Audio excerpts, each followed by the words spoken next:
Laura Globig, who is joining us, I think, from London. She's at University College London, and will be telling us about how our estimates of private and public risk guide our responses to COVID-19. So Laura, if you'd like to unmute yourself and put on your camera. Hi everyone.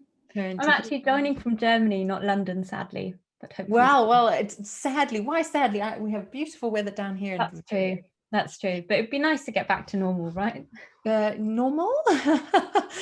It's a relative thing, isn't it? Yeah. Well, hello to you in Germany, and I hope that that you will have some nice feedback on your work today. Without further ado, if you don't want to share your screen, and I'll give you a thumbs up if everything works out right.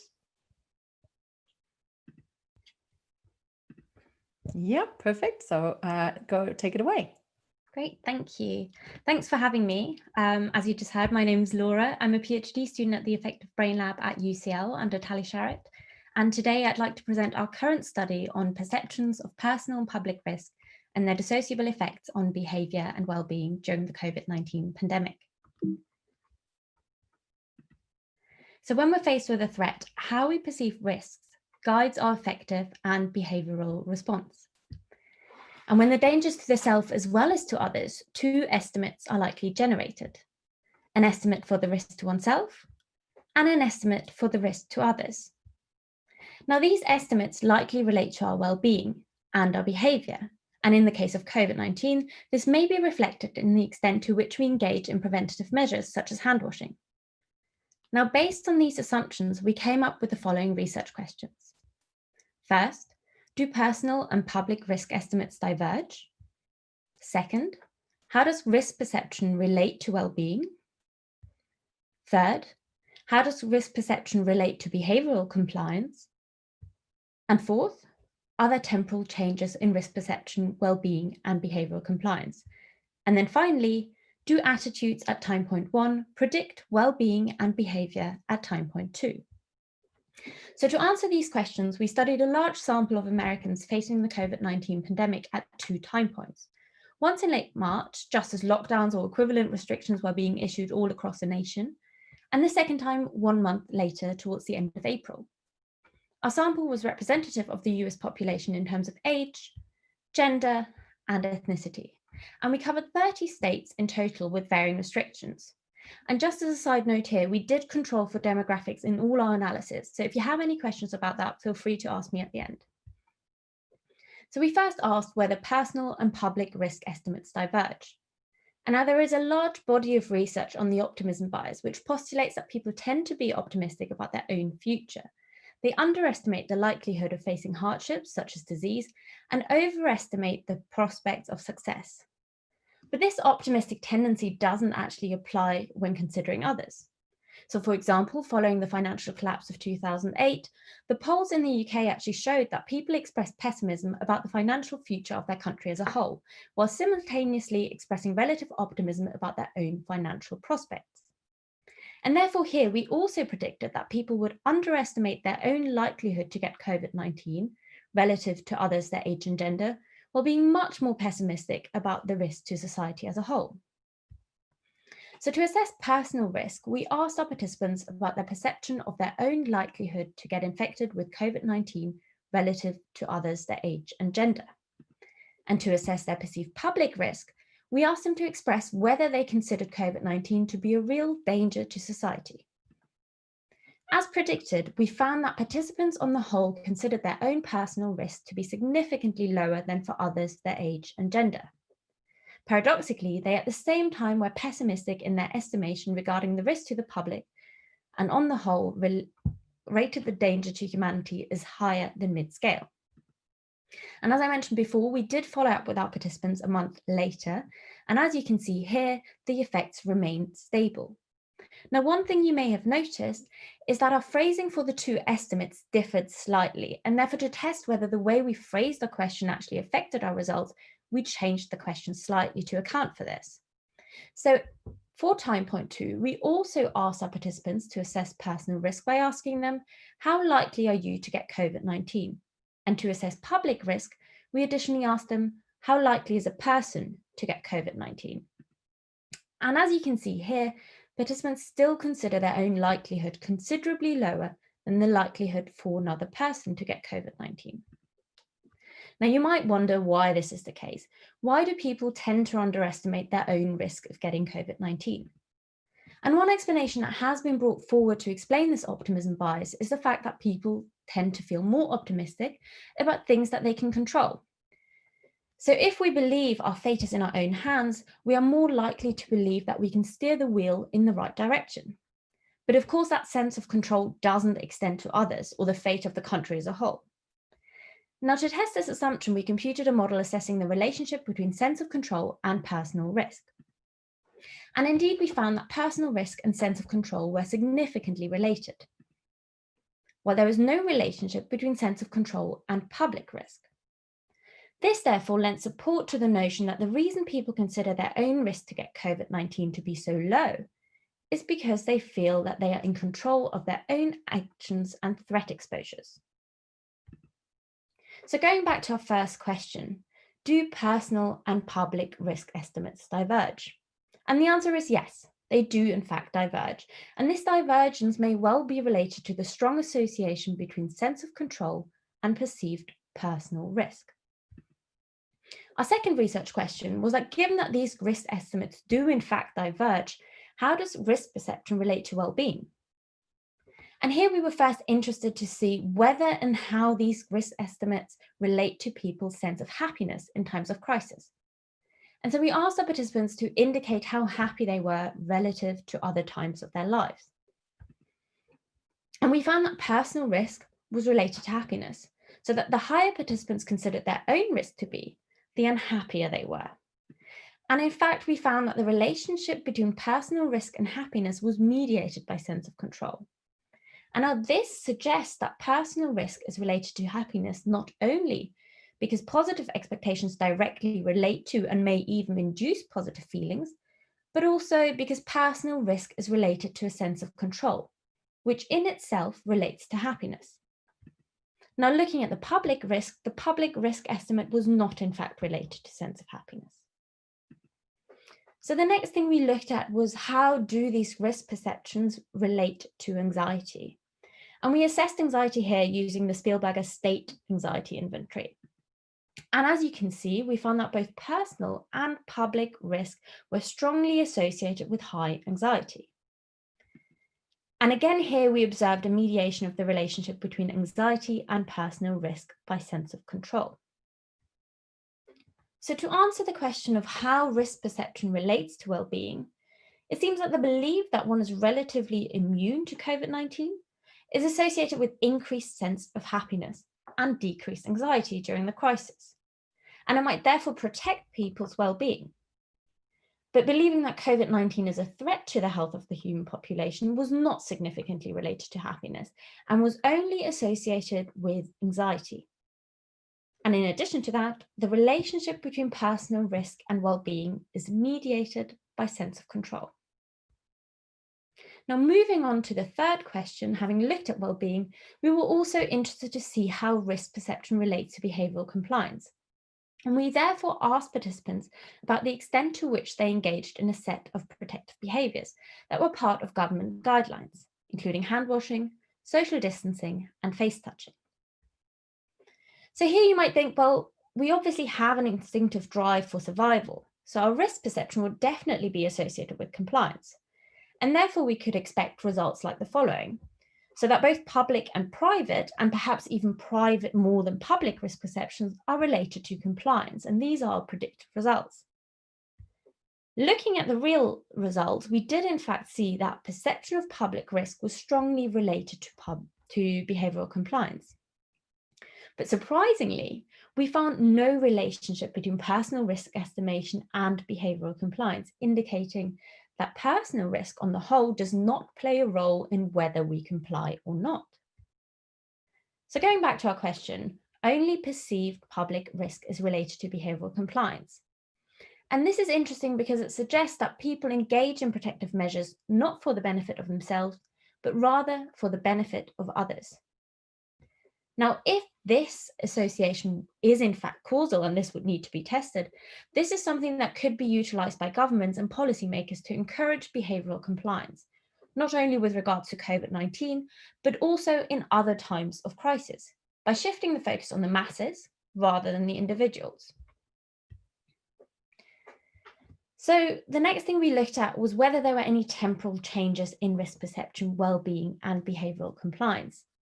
And specifically here, we first asked, can we replicate our findings of study 1 in study 2 1 month into the lockdown?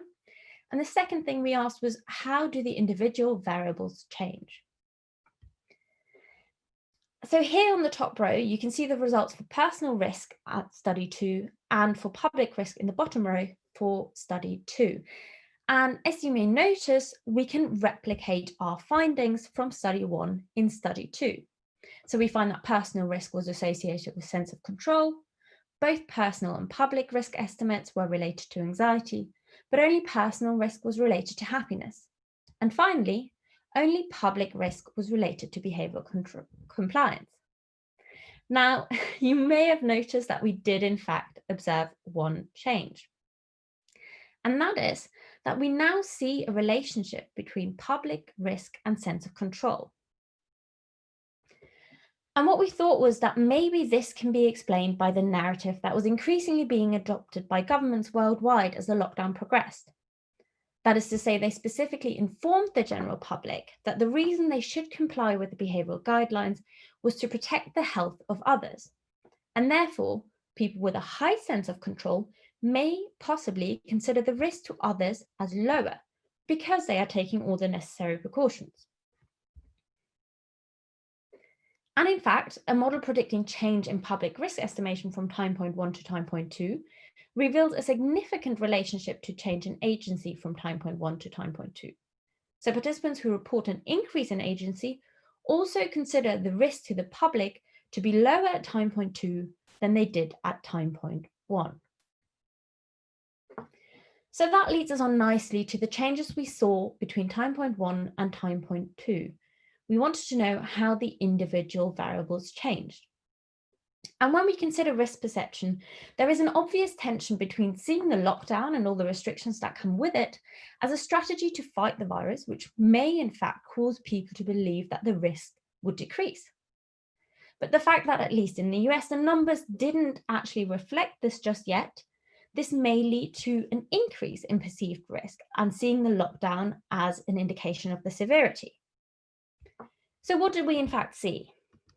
We saw that perceived public risk actually decreased 1 month into the lockdown, despite the number of cases not clearly reflecting this. And again, this might be related to the association with sense of control that we observed at time point 2 that I've just shown you. However, private risk actually stayed the same. And it still remained just as low as it was at the beginning of lockdown.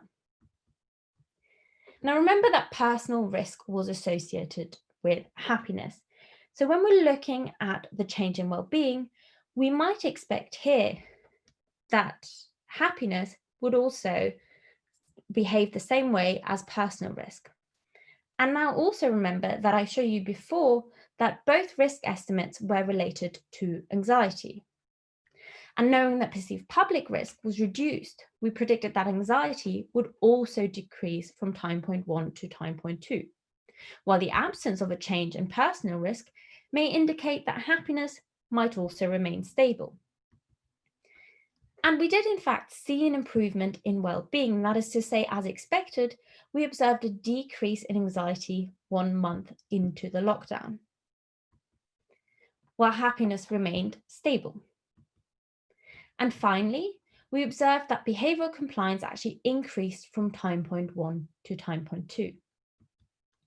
So going back to our question, we found that public risk perception and anxiety decreased as lockdown progressed. Personal risk perception and happiness remained the same, while behavioural compliance increased. This indicates that our participants actually adapted surprisingly well to the lockdown. And it actually paints quite a nice, encouraging picture, obviously not foregoing any findings relating to psychopathology, which we didn't look at specifically here. So that finally brings us on to our final question.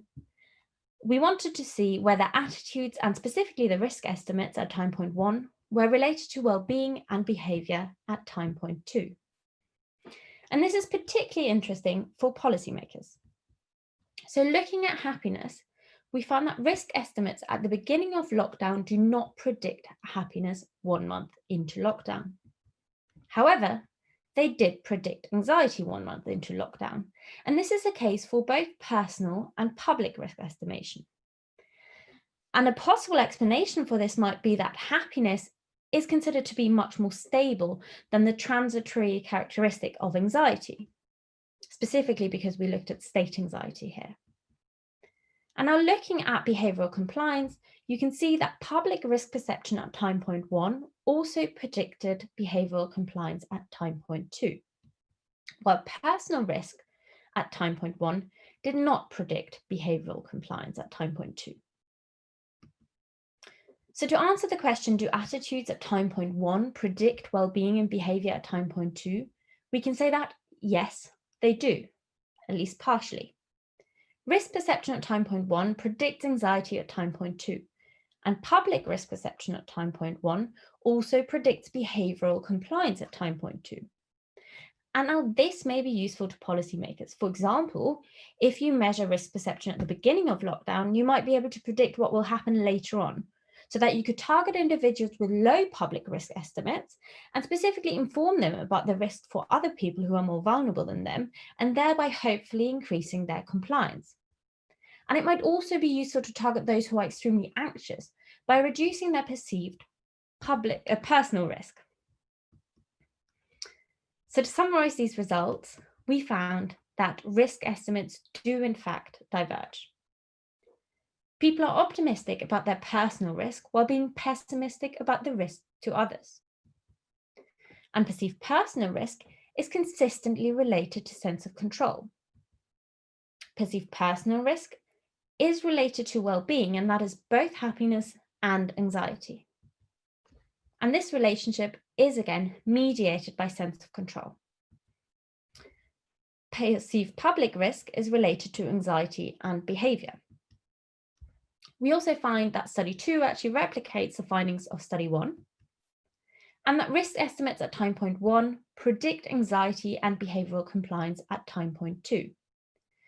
And finally, participants adapt well to the restrictions imposed by lockdown. Perceived public risk and anxiety decrease, while compliance increased. Now, overall, this divergence of risk estimation and its relationship to well-being and behaviour is relevant for public policymakers in relation to COVID-19 in order to explain when and why people are likely to change their behaviour to mitigate risk. And it aids in understanding how our perceptions of risk can influence our well-being. And if we can find or replicate these findings, they might also be able to generalise to other threats. For example, you might imagine that the likelihood that people make green choices is related to their belief that climate change poses a threat to humanity, regardless of whether they're themselves concerned.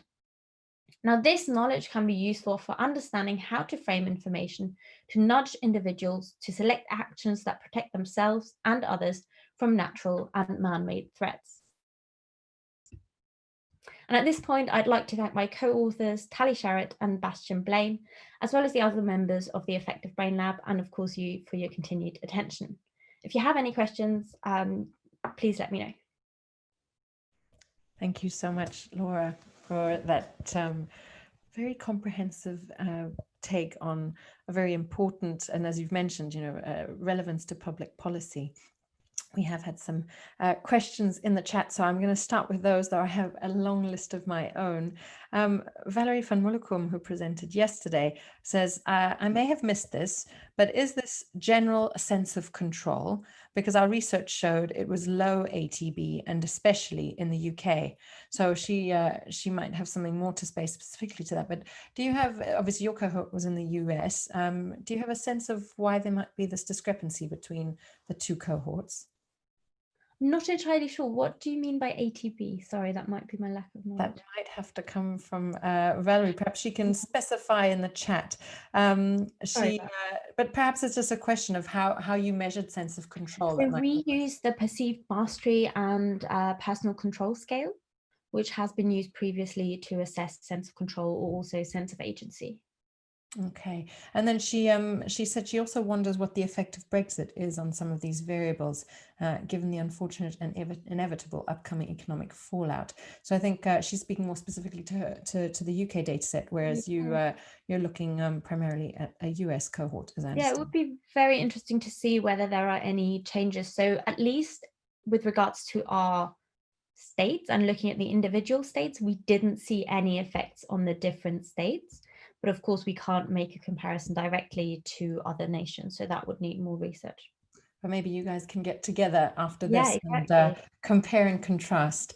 On that note, we do have a more critical post. So Ulrika Hahn, who'll be speaking later, says that she'd like to draw your attention. Perhaps you're aware of Harrison Hahn from 2011 Psych Review, who showed that a comparative method is not fit for purpose. She does say she loves the points made through your study 2 through 5, but has some worries about the first point of your talk, and maybe you can get back to her on that. However, Garrett Fool asks whether any of this data and results are published, and what specific articles you are using to create your hypotheses.